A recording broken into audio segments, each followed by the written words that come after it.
Over the past year, I've been building my dream 1,500 square foot home gym, but you can't see it yet. I want to walk through all the details of how exactly I built this gym. But let's go show you where I've been training.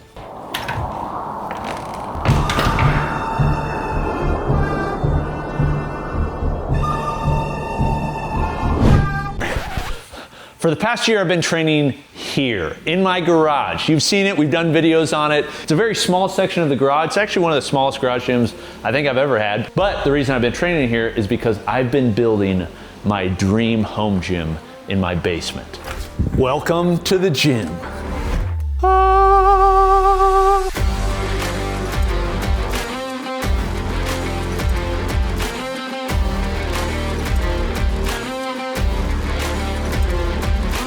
So this gym has been nearly a year in the making, and I have done so many different little details. I want to walk through all of those, and then in a future video, I'll do a full review of all the equipment and everything. If there's anything in this video that you'd like to see more details on in a separate video, let me know in the comments because there is a lot, and I don't want to make this a 5-hour video. But I'm going to start in this section, which is my storage corner. You're like, Coop, why are you starting here? Because this was actually a significant part of the build where I took this entire wall down and close this so we could have a beautiful storage area. Come on in.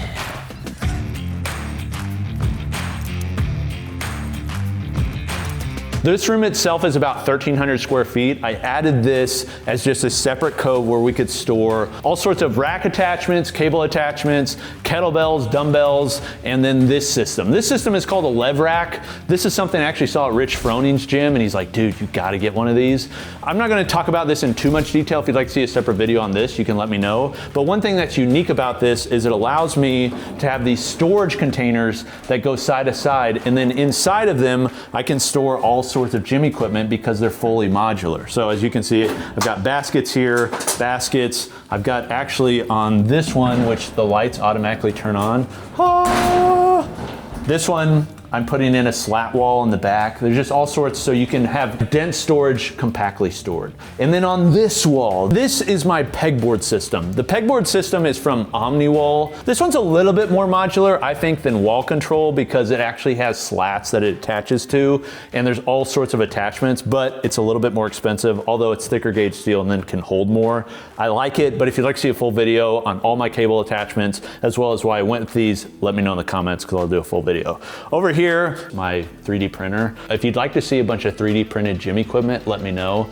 Actually, don't even let me know because I'm gonna do it. I've already made a ton of them. This thing is so freaking fun. Over here is a storage rack. This is from Play. One reason I like this rack is because it is 3x3 uprights with 11 gauge steel, and it's got offset holes all throughout. Right now I have a ton of kettlebells stored, adjustable kettlebells, and I'm trying to figure out what I'm gonna put on the rest of this, and then some other wall storage here.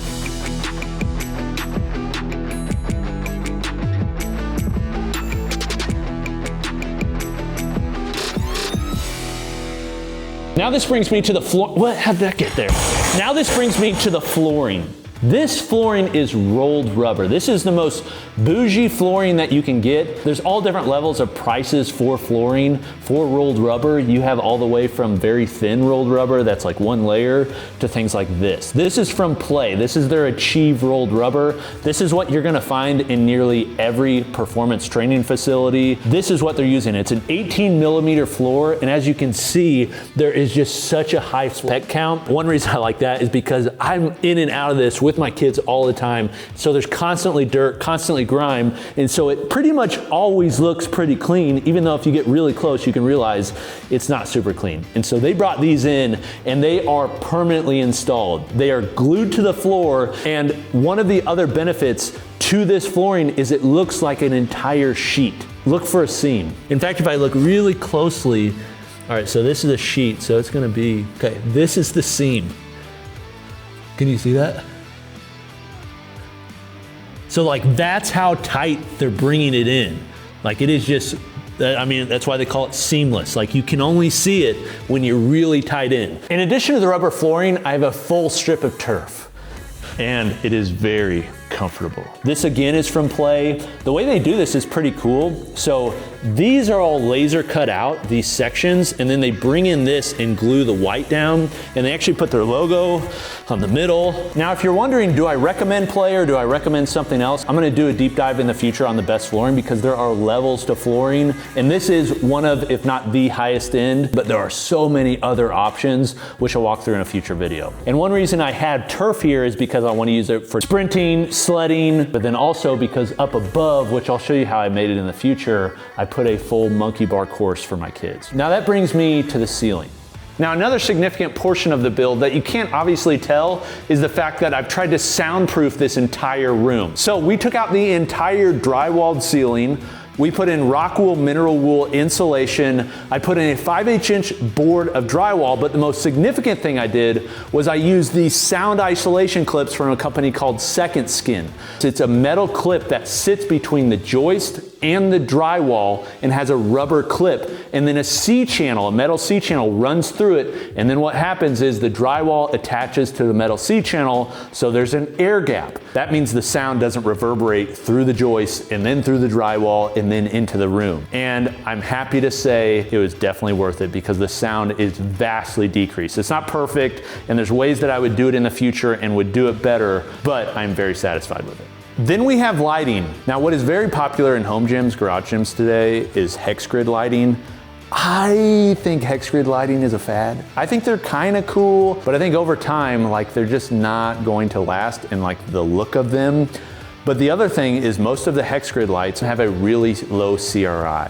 CRI is a color rendering index. What this means is the higher the CRI, like closer to 100, is the more similar it is to natural light. These are all LEDs, and low CRI LEDs, which is what you find in most gyms, most home gyms, causes eye fatigue. Basically, it's a place that where you like get out of there and you're like, oh, I got a headache, I'm not feeling good. I want to spend a lot of time in here, and I wanted to do it once, and so I went with a commercial option, which are these linear lights. These are from a company called H.E. Williams. These are a very high CRI, 5,000 Kelvin, so they're like task lighting, very bright, linear, so they're modular, so these are basically an 8-foot or 4-foot sections, so I can add more or remove, and I'm actually gonna add more in different sections, but then I can also have these on dimmers. That are these. These are from a company called Lutron. Because I wanted dimmers and because I needed them to be wireless, because I didn't run the wire ahead of time because I'm an idiot, I went with Lutron Pico remotes. That's what these are. Then there's a POW pack at the end of each section that connects to this, and now I can do it wirelessly, or I can do it via an app. I can turn them down so they're on a dimmer, or I can turn them up. And I wanted each section on an individual switch so I can turn some off, turn some on. Some of this stuff is extra because I'm shooting content here. For most home gyms, it wouldn't matter. And then these remotes. These are for a company called Big Ass Fan. They make big ass fans, as you'd expect. And so I have 2 fans just for some air movement, and they're good, but they're really expensive.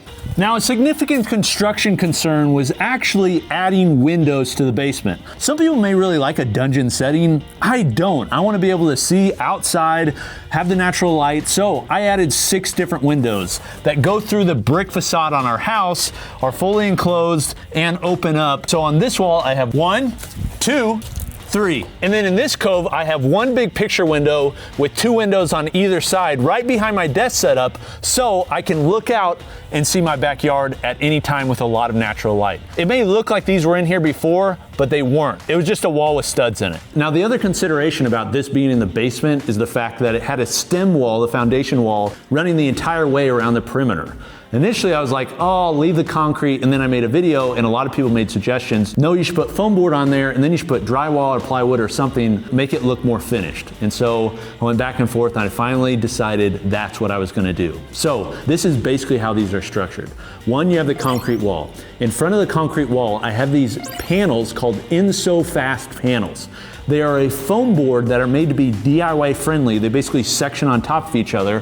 One reason I went with these though is because they're easy to detach, They have a decent R value for how thick they are, but one of the biggest reasons is they have these plastic studs that run on 16-inch centers, which means I can attach easily plywood or gym equipment to them because they actually can hold quite a bit easily and quickly. I went with the birch plywood boards for a few different reasons. One, if I mess them up or something, they're easy to fix. I can sand them, fix them really easily. Two, I really like the look. I just loved how light and bright it was. That really mattered to me being in a basement. I just want it to be bright. The other thing is I can quickly attach things to these if I want to drill a hole. I don't actually have to go into a stud. The other thing is I can replace these panels or take them off really easily without having to have a bunch of mudding and stuff done. I wanted to match other things in the gym. One of those is a beam that runs down the entire way of the gym, and I wanted to match the gap. So if you notice, there's actually about 1/8 of an inch gap on all the boards, and I went with these stainless steel screws. I just wanted everything to match, and I wanted this gap to be everywhere. I just like the look of it. I think it adds just a little bit extra touch. But then the other thing is I wanted that to match the monkey bar course that I made for my kids. Then to the sound system, I'm using Sonos. These are Sonos 5s. I have them in stereo mode, and then I have a few 1s throughout too in different sections of the gym. I don't think if you're into Sonos ecosystem, you should necessarily buy them because it is a black hole that will take all your money because you're gonna wanna put them everywhere. It's nice because it's Wi-Fi controlled, so you can basically AirPlay to it. That's one reason I like it. They sound really good. They're just easy to install. You know, there are better sound systems out there if you're an audiophile. I'm not. I just wanted something good that I could easily connect and play whatever I wanted to very quickly. But I will say, because this room is sound controlled, and because these are pretty big and I have a sub, it absolutely bumps. And then there's this. Now, I'll tell you more about what this is behind me, but I wanted to make this specifically for the detractors that said, what? Are you gonna call this basement gym reviews? No! This is garage gym reviews, but you can maybe tell what it is, but I'm not gonna show you yet, because it's pretty cool. I'll show you in a future video. If you'd like to see the full walkthrough with all the equipment in more detail, let me know in the comments. And also, just a reminder, if there's any specific portion of this you'd like me to talk about more, because there is a lot of details I left off, let me know in the comments and I'll do specific breakdown videos. Just before making them, I wanted to find out what mattered to you. But this has been Coop from Garage Gym Reviews. I'll see you next time. Peace.